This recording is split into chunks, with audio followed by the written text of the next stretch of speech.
Welcome to the Wear, Wag, Repeat podcast. I'm Tori Mystic, here with my dogs Lucy and Bert. Together, we're interviewing cool, creative women entrepreneurs in the pet industry. Do you dream of working alongside your dog? Then sit, stay, and listen to the latest episode to find the inspiration and resources that will help you grow your own dog-inspired business. On this episode, I'm talking to a TV news anchor turned dog mom blogger and cookbook author. It's amazing what she's accomplished in just 3 years since starting her site. We talk about how she's been able to get it all done with the help of her favorite apps and tools and a support system at home. Make sure you listen until the end to see what those are. But before we start the interview, I want to welcome all the new listeners to the show. I've been seeing your screenshots on Instagram stories and loving every single one. But I want to ask you a quick favor that would make a huge impact for my show. Please head over to Apple Podcasts and leave a review for Wear, Wag, Repeat. I promise it only takes a few minutes, but it will help me grow my audience and make an impact with more dog moms. Now that that's out of the way, let's dive into the episode. Melissa Gundersen is a former television news reporter, dog lover, and founder of the hit blog ProudDogMom.com. Her passion for pooches started nearly 3 decades ago. Growing up, Melissa was an active member of her regional Poodle Club of America. I didn't even know there was such a thing. And she developed a close network of groomers, trainers, veterinarians, product developers, and more. Today, she spends her days interviewing various dog experts and sharing the latest canine must-knows with fellow dog moms around the globe. She's also a proud author of the dog treat cookbook, Proud Dog Chef, Tail Wagging Good Treat Recipes. Hey, Melissa. Hi, thank you so much for talking to me today. I'm so excited to learn about all that you do. Can we just start with the Poodle Club of America? I never even knew that there was a Poodle Club of America.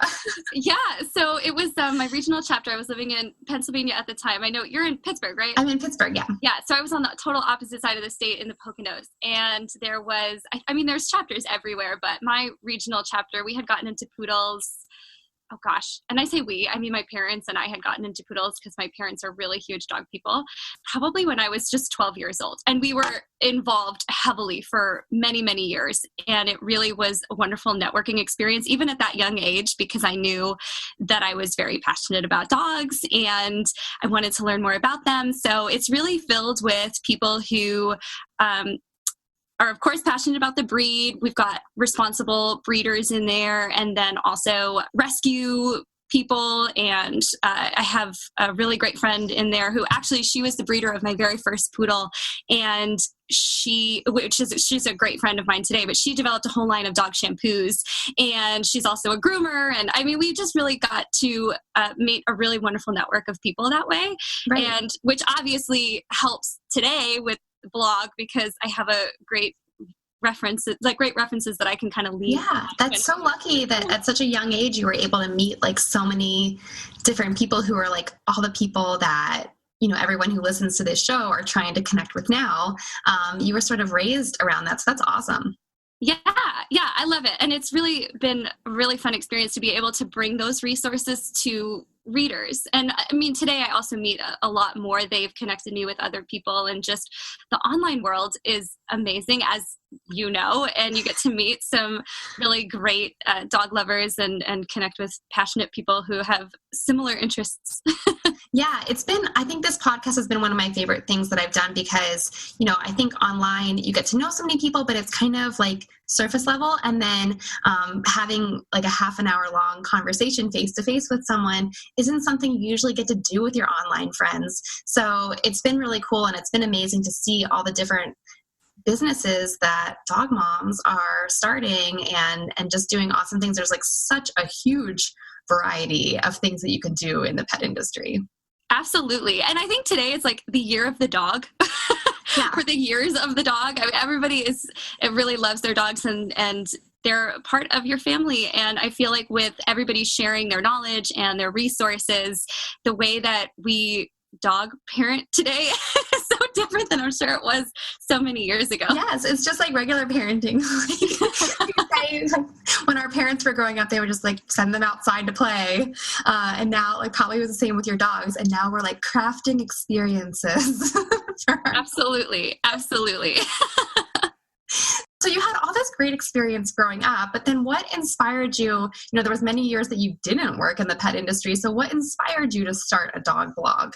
Yeah, I didn't go into the pet industry at all. Actually, after I went to college, I went right into the news industry, and I was a news reporter and anchor for several years. And I wanted to transition out of the newsroom, and I actually became a blogger, and I started learning all about the online world and social media and how to build websites and all that stuff. And I was visiting my mom one day. I live in Charlotte now, which is where she is. But I was in Texas at that point, and I was visiting for the holidays, and it was January 1st, and everybody obviously has big goals on January 1st that they decide they want to, kind of pursue for the year ahead. And I looked at her and I said, let's start a dog blog. It was so random. It was just like, let's start a dog blog and share the resources that we had in the past that we've made, and then also all of the new people that we can meet online and connect with, and our current veterinarians and trainers and just people, and interview them. So I do that now. I'll go out and interview people and still kind of make my mom happy and use my degree by interviewing people, and put all that information online. I mean, obviously I share a lot of my experiences, but the blog really grew so quickly. It's just amazing what can happen online. And it grew quickly, and we had so many people writing to us almost on a daily basis, asking us questions. And so it's been really wonderful to be able to reach out to people and answer their questions and just connect. Yeah, right. Do you think that there was like a key to your quick success, or like something that set your blog apart from others that helped it grow so quickly at the beginning? Well, so we kind of cover a lot, right? So our main thing is dog nutrition, which is why now we have our dog treat cookbook, but we also do training and health stuff and really everything. We call it the ultimate spot for everything canine, just so that way, we kind of cover everything.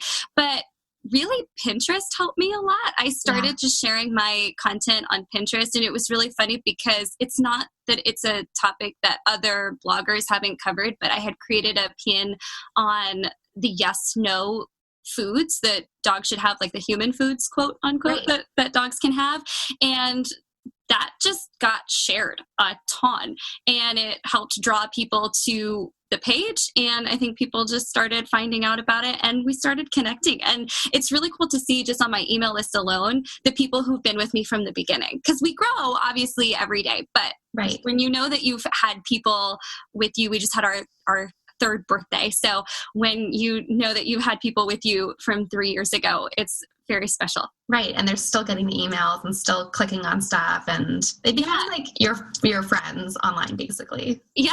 It was actually really funny. I got married in August. This is a little side note, but I got married in August, and I had some people that kept messaging me, and aside from dog stuff, but through my mailing list of other dog parents, just saying, how's the wedding planning? How's this coming? So it really is like a family. You kind of get to know each other without really knowing each other.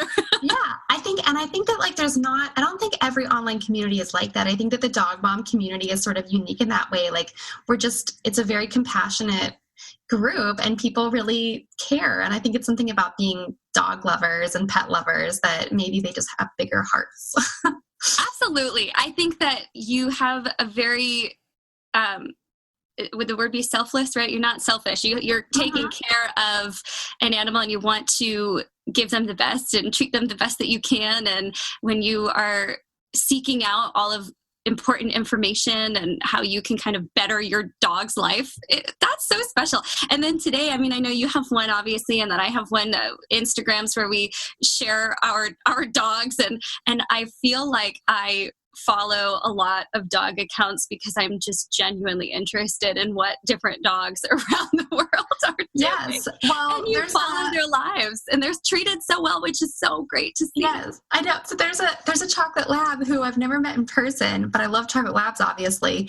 And they live in Virginia, and I am planning a road trip to go visit your dog. Oh, That's hilarious. Because and the people, like I've now connected with the owners and we talk, but like, I just love this dog so much. So it's a funny world that we live in. So you're obviously like a really great storyteller because of all of your news experience. So how does the TV news reporting experience help you with your blog? Because I think that would be just a really great skill that would have a lot of overlap. Well, thank you. In a few different ways. So one obviously is interviewing, right? So obviously when you're in news, you're interviewing people all day and you have to really be curious and kind of want to dig up all the information. And that is one way that the reporting has really helped me. Another way, like you said, is storytelling. I wrote a lot in news because you're writing all of the news scripts that you're presenting on air, but then also for the station's website. And so I learned a lot just about different storytelling writing wise and kind of how to structure things and, that kind of thing. So it's definitely helped me be able to also articulate maybe some topics that are a bit more challenging to explain and break them down in a really easy to understand way and structure them so that way people can come onto the blog and say, okay, I get it. I get what that topic is. And now I know what I need to do for my dog in order to be able to help them. Where maybe you go to your veterinarian's office and they're kind of saying all these big fancy words and, you just kind of, yes, yeah. Okay. I think I black out at the vet's office because I walk out of there, like she's told me all this information and I walk out and I can't remember any of it. So I don't know what happens. So like, do you have an example of one of those topics that you've really broken down in that way? Well, I think when you go, so one of my stories that I would say has a little bit more storytelling to it is I have an article on the website about bee stings because Diego last year, which is my Chihuahua's name, he got stung by a bee and his face like swelled up. It was so bad. And I rushed, of course, to the vet's office and she was explaining that she was going to give him a this type of shot and she wanted him on a blah, blah, blah, blah, blah, blah. And of course, I'm like, well, give me a second to figure out what everything means before you just start sticking him with needles and putting things in his body. Like, obviously, he's having a reaction, so I didn't want to sit there and think for too long, but I wanted to know, obviously, what was going in him. And I think that if it's not an emergency like that, you can be able to do your research and start to really understand, because your vet's going to tell you something quickly, and sometimes it's just the topics are a little bit, they're advanced topics sometimes when you're talking about medicine. And so, and obviously I never want to give wrong information. So I'll interview a vet or I'll interview an expert in those areas that I am unaware of what the topic is. Right. And then just kind of work to make it easier for everybody to understand. Do you have any tips for people who want to do an interview like that? Like, do you just call a vet's office or is there a vet that you work with all the time for these kinds of things? I actually have realized over the years that people are more willing to help you out than you think they are. So if you give them a call and just say, I have some questions and I'd love to interview you for whatever your platform is, most people I have found are really willing to give you that information and give you their time. And sometimes it might be a little bit more difficult on the phone if have a really, big schedule with all of their patients, but maybe it's something that you just kind of jot down some questions and send online. I think that talking, obviously, like we are now, or if you're interviewing somebody and you are face-to-face or over the phone, it's a little bit nicer because if they say something that you have then a question that's kind of piquing your interest, you can ask further questions, where if it's written, you don't get that luxury as much. Right. So I definitely prefer interviews like that. But yeah, people are willing to help and want to share information, I think, especially in the dog world, because it's so important. Right. Yeah. It could be like a life or death kind of advice that they're sharing, and it could really help people. Yeah, absolutely. Well, and then too, not only medical, but training as well. I've found that trainers are very willing to get on the phone with you and give you some tips and pointers and help out. which is nice. No, that's awesome.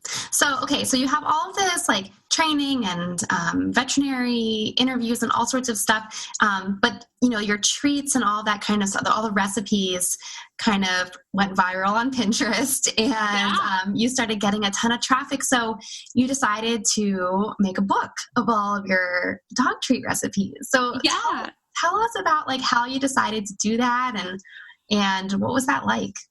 Well, so before we had even started the blog, we had a couple of health scares in our family with dog treats and dog food. And I think for anybody who's ever had any sort of health scare that was a direct result of something that they fed their dog, it's an immediate reaction of, okay, what the heck am I actually giving them? What's in the treats? Just because they're labeled dog treats doesn't mean that that's the best thing for them. And so the first scare that we had was actually on rawhides.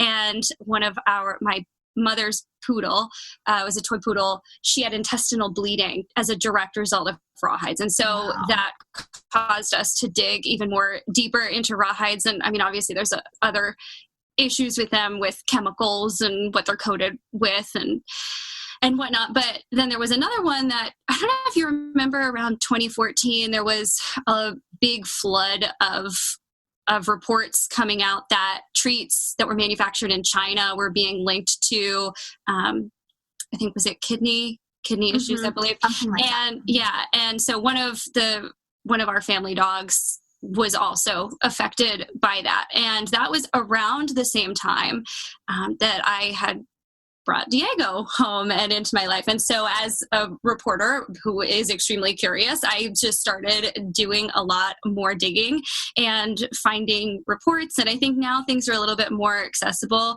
just because so many people are talking about it, and a lot more people are interested in homemade cooking and homemade baking for their dogs. But, when we first started, I think I was the only person that I knew who was baking dog treats. And some people were super receptive to it. Other people said, well, you got a little bit too much time on your hands, but really it doesn't take that much time. But, so we started coming up with recipes. My mom, as many moms are, is a great cook and has wonderful, just knows how to make stuff in the kitchen. And so she's how to figure it out. How to figure it out and just kind of play around with different ingredients and figure out a nice dough or a nice recipe. And so that's what we kind of did. We did a lot of digging into dog nutrition, what they can have, what they can't have, the flours that are good for them, the flours that maybe they can't digest so well, the fruits and vegetables that their body also thrives just like ours do, and the ones that we have to stay away from. And we used those ingredients and kind of put them with our kitchen knowledge and just started experimenting. And so we did share recipes on the blog, and they were received really, really well. And we started getting a lot of questions about them and just making other recipes, and then also how to alter them for different digestive needs. Yeah.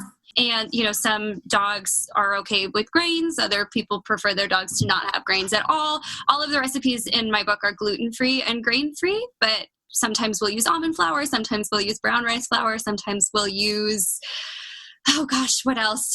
Coconut flour. I mean, a whole bunch of stuff, right? Those are for our biscuits. And then we also have recipes that don't have any flour in them at all. But the more questions that we started getting, the more we realized people are really interested in this. And I wanted to be even more of a resource to whatever reader was out there, even if it was just one. I said, I just want to be able to help. And so my mom and I went on this 2-year journey of writing a book. And I work, and so it was a slow process because you have to do it in the time that you're not working. Sorry to interrupt the interview, but I would love to see what you're doing while you catch up with the Wear, Wag, Repeat podcast. Take a screenshot of this episode in your podcast player or snap a selfie with your earbuds in. Bonus points if it's on a dog walk, and share it to your Instagram stories, tagging me at @TMystic. I'll keep an eye out for mentions, and I would love to give you a shout out from my own account. Okay, now back to the episode. Wait a second, you came up with this idea only 1 year into having your blog? Yes. Yeah. And you just kind of ran with it? That's amazing. We just ran with it. And for a little while we said, okay, we're going to put together a proposal and we're going to pitch it to different publishing houses. And we really want to go for this. And then the more we were working on it, we hadn't even put the proposal out. We said, let's self-publish this. Let's get this out. I didn't want it to be wrapped up in a publishing house for a year, 2 years, right, and not be able to so I said, let's just figure this out. So we, just like we just researched other things, we researched how to publish a book, and we worked. We did work with some designers to help. Yeah, I was going to say, how do you publish a book? Yeah, we did work with a company to help us with the formatting. I had the idea of what I wanted, and we also, just from having the blog, had a nice camera that we were able to use. Mm-hmm. And I'm very fortunate that one of my best friends is a photographer who stood by me, well, kind of virtually stood by me, really on Skype, because she's in Philly. So she would call me up and I'd say, okay, the photo isn't coming out light enough. How do I make this photo? Okay. And she'd be like, turn this little doodad this way or move this little knobby that way. And she was trying to just break it down for me because I'm not a photographer. I can take photos, but right. I'm not going to label myself a photographer. But I wanted really badly to make this book, not that there are not other dog treat cookbooks out there, but what I wanted when I envisioned our book was a really gorgeous piece of art, almost like a human cookbook. You know, you open up a human cookbook and you just drool because the photos look so gorgeous. And all right, admittedly, you're not going to open up my book and say, wow, that biscuit's making me drool. But I wanted it to look like a really beautiful. Yeah. Well, I mean, I think a lot of times people, give cookbooks as gifts. And so you might look through it a million times. And some people never even make the things. They just enjoy looking at the photos and reading the recipes and things like that. So did you take a photo of every single recipe in there? There is. So there are, and see, that's another beauty, because I didn't have anybody telling me that there were limits on how many photos I could put in, or, right. So there are 60 recipes in the book, and every single one has a photo along with it. And we give a lot of notes to try to make it, to make the baking process easier. We also, throughout the entire book, we wanted to do even more than just the recipes. So we did an entire chapter on baking tips, how to measure correctly, different ways you can roll out your dough to make it easier. So for example, if you've ever made a dog biscuit at home, you'll notice that when you take your rolling pin. So first you make your dough ball, mm-hmm. and then you roll it out with a rolling pin. And sometimes the doughs are really sticky. And I remember the first recipe that I had ever, I followed it. It was not my own recipe. I remember the first one I ever baked. I had made it and they came out fine and the dogs loved it. But the baking process was not enjoyable because it was just a sticky dough that it was trying to cut it out. It was sticking to the countertop, sticking to the cookie cutters, and it was just really difficult to work with. And so I wanted to give tips in the book. First of all, I wanted to create doughs that wouldn't do that. Number one. Right. And I worked really hard to make sure that didn't happen. I've tested these recipes dozens of times to make sure, more than dozens of times to make sure. What did you do with all of the things that you were baking? Because your dogs are little dogs and I can't imagine them eating dozens and dozens and dozens of cookies every day. Yeah. Well, yeah, they were my official taste testers, but they had some help. My brother lives close by and he has a dog and his dog loves me now. And my neighbor's dogs, they have. So you're basically the most popular person in your neighborhood. Yeah, there were definitely some. They freeze well too, so you could put them in the freezer, and a lot of them will last up to 3 months in the freezer. But once you get stacks and stacks of dog treats in your freezer, you do wind up saying to yourself, okay, I have to get rid of some of these. But there are also a lot of recipes in here that it sounds silly because once you label them a dog treat, if you say you have tasted them and enjoyed them and eat them, you're going to get a little funny look, but they're made from all human ingredients. So there are... I've made muffins, I call them pupcakes because they dog cupcake, but it's actually just a breakfast muffin. It's a very boring, healthy muffin. Yeah. And there have definitely been times when I have eaten them, with a little bit of cream cheese. It's good. Oh, yeah. Yeah. There's a recipe in my book. It's for carrot spice cupcakes. Yeah. And it really tastes just like a pumpkin spice cake. I mean, they can't have a pumpkin spice cake, but it's with ingredients that they can have, and it's used with carrot versus pumpkin. And those things are fantastic. I also have another one that I have in the holiday chapter called pumpkin pie paws. And that also is kind of very pumpkin pie-esque, but obviously with all ingredients that are safe for them and they can have. And there's actually really not a lot in there. It's pumpkin, egg, and I think a tiny, tiny bit of cinnamon. Mm-hmm. I don't think there's any ginger in it, but you just kind of mix it up and bake it. And those things, they are good. They are really, really good. So sometimes, the salmon jerky too, any of the jerkies. So I have salmon jerky, beef jerky, and chicken jerky in there. And I just made a batch of the chicken jerky, and my husband could not stop eating it. I'm like, stop! The dogs need to have something. The dogs treats. Well, so I followed your chicken jerky recipe, and I posted about it on my Instagram stories, and people were just like, no pun intended, but eating it up. They were really interested, and a lot of people, I think, probably, you inspired me to make them. And then I think my post, it's like a little spider web. Hopefully it inspired other people to make them. And then, hopefully other people around the world are now making all natural chicken jerky, because it was awesome. You could make it with just chicken, or you gave options to like add some little fun flavors to it. But I just think like, it's just so wonderful to share with people knowledge like that can make their dog's life better. And then like you just have more pride in giving them a treat that you've made than something that you bought from the store. Oh, absolutely. It feels really good, especially, and it's funny because some dogs are not picky at all. They'll really eat anything, and it's great. My dogs, they used to be very picky before I started before I started baking homemade dog treats. They would kind of sniff what I would hand them and inspect it for maybe 15 seconds or so, and then eventually decide, okay, I'll have it.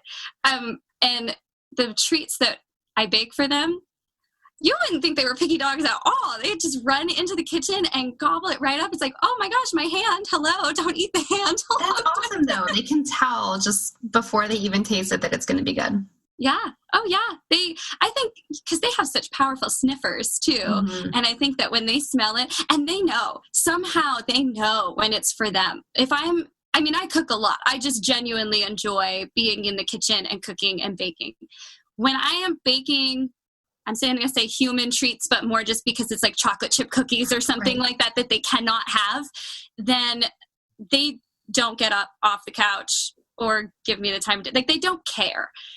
But when I'm baking dog treats, somehow they know. They just know when I like go to put it in the oven or pull it out of the oven, and they kind of stand by my feet and just wait. And it is a very rewarding feeling because they do really appreciate it.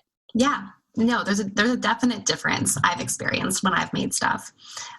So you're making all these recipes, you're writing this blog, you have like 20,000 Facebook fans, you've got like emails going on, you're doing so many things. So maybe you can share with us some of your favorite tools that you use to manage all of this, to make it run smoothly, because you have a lot going on, girl. So I have a couple that I really rely on daily. Trello is something that I can't get through the day without using, because I put all of my to-do lists on there. And I'm definitely one of those people that is super hyper organized. And so if it's not on the list, I won't really remember to do it. So I must put everything on the list and check it off. And you can color code and do all that fancy stuff. I love Trello. I use it too. Mm-hmm. Yeah. And then I don't know how organized you are with your content. For mine, and this is a goal for me for 2019. I'm not going to call it a New Year's resolution, but I'm going to call it just a flat out goal, period, that I want to create content calendars and get a little bit more organized with. This content goes out on this day, because a lot of times I'll use Trello for, okay, I need to post this, check. I need to, take this picture, check. Need to do this video, check. But I won't use it as much for content calendaring, and they have this wonderful calendar feature that is just sitting there screaming out my name, and I haven't used it yet. And so that is definitely something I want to do. Right now, it's really been, I'll receive a bunch of emails from people randomly that want to know, why is my dog doing this? Or why is my dog scratching? Why is my dog kicking his paws up after he goes to the bathroom? I mean, there's just really so many different topics that come in. And when someone has a question, I always say, well, if you have that question, chances are there's a ton of other people out there that have the same question. And so, yes, I will answer the email, but I also want to answer it in a blog post format, so that way other people get to know the answer as well. Yeah, that's and a great idea. So a lot of times my blog posts themselves are kind of spontaneous. This year, though, gonna plan that out and use the calendar feature in Trello. Another thing that really helps is Dropbox is another thing. I keep all of my files and photos on Dropbox. I really live off of Dropbox. And then Evernote is another one that I do wind up using for article writing. There's another website called Grammarly.com.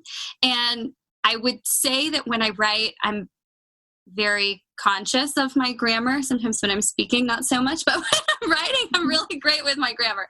But if you do ever have questions about, is my comma in the right place? Is my apostrophe? Whatever. Grammarly flags everything. So that is another great tool that I use when I'm writing all of my blog posts. And then WordPress is where I have my website. Where you host your blog. Yeah. So WordPress is, obviously something I use daily. That's awesome. So just one quick question about social media. Is there a certain platform that's your favorite? Well, okay. So Pinterest is definitely where I would say that gets the most attention, just because it's where the majority of my readers find me and go. And so I do spend a lot of time on Pinterest, also for personal reasons, just because I really love Pinterest. But I really want to start focusing a lot more this year on my YouTube channel. YouTube was something that I started, I think the account might say that it was started 2 years ago. I really didn't start posting videos though until last year. And I really love video. I think it's something that I miss about news, being able to be in front of the camera and be able to show people what I'm talking about. I think it's just this enhanced platform and way of sharing ideas and content. So that is something that I'm going to be putting a lot more effort into. It's different than video than other platforms. I think on Facebook and Instagram, a lot of people share videos, but people I think watch them without the sound. And I think that YouTube is just different, and you can post videos that are a couple minutes long on YouTube and people watch it. So it's really different from other platforms. And the ones you've posted so far, like the beef jerky or the chicken jerky video, it looked so awesome. Do you have someone helping you record these things? We do it all in-house. And again, when I say we, it's just my mom and I. We're really this little Your mom has a future as a director. Yeah, she's good. A lot of times, so I'll kind of have an idea of what I want to say and the shots that I want to get for everything. And so then she'll be behind the camera, and really, she's gotten amazing at her camera work. I would say so. Yeah, it's really good. Yeah. Well, I remember when we started, it was funny because when I was in college and then also in news, I never had to shoot my own stuff in news.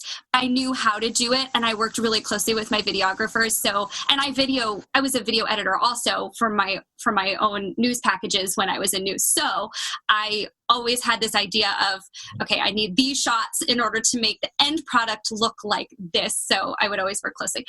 When I started doing the videos at home for the YouTube channel, I was showing my mom, okay, these are the angles that I like, or these are the shots that I like. And then she would tell me what intrigues her the most when she's watching things. And so it was just this really funny process of, did you get that angle? No, put the camera this way, get this angle. And it's we're trying to photograph biscuits. This is no, you must get the right angle of the biscuits. We must show the right angle. But we really do pour our heart into these videos. And then I edit them right after, the chicken jerky. we shot it in the morning. And then as soon as it's done, I'm still so excited because we just shot it and it's fresh. So when the treats or when the chicken was in the oven, I just sat there and edited the video, and my mom's, sitting there with me, and we're kind of picking which shots we want in. And so we work really well together. And I'm very fortunate that I have a super close relationship with her, and we're able to do that. Yeah, that's awesome. I love everything that you guys are producing. So keep at it, I guess.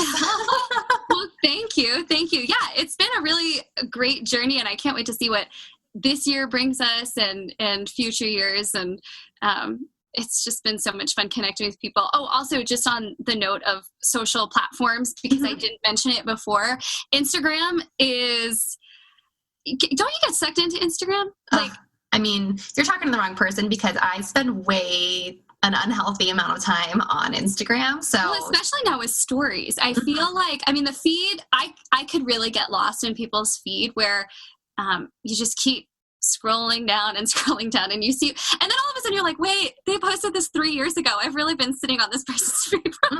I know. No, sometimes I do that, and I'm like, oh, I just liked someone's photo from 2016. I think I'm so weird. Right? Hey, we all do it. Especially when you're looking at dogs. Tuna is one of my favorite accounts. Yeah. Yeah. And but stories too. I can just sit there and have stories open. And just as I'm working, the stories will play, and I'll just kind of look over. It's so addictive. It's like I love TV. it, though. It is. It is like the new TV. So, well, Melissa, tell everyone where they can find you on the internet so they can go start making dog treat recipes. So you can head on over to my website, which is www.prouddogmom.com. On YouTube, it's youtube.com/prouddogmom. On Instagram, my handle is prouddogmomblog.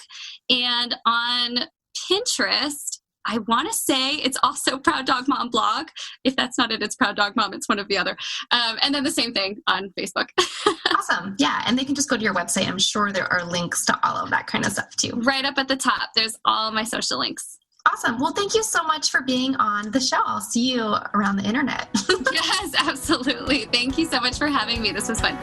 Thank you for listening to the Wear, Wag, Repeat podcast. You can fetch show notes at wearwagrepeat.com. If you like what you hear, please hit subscribe so you don't miss an episode.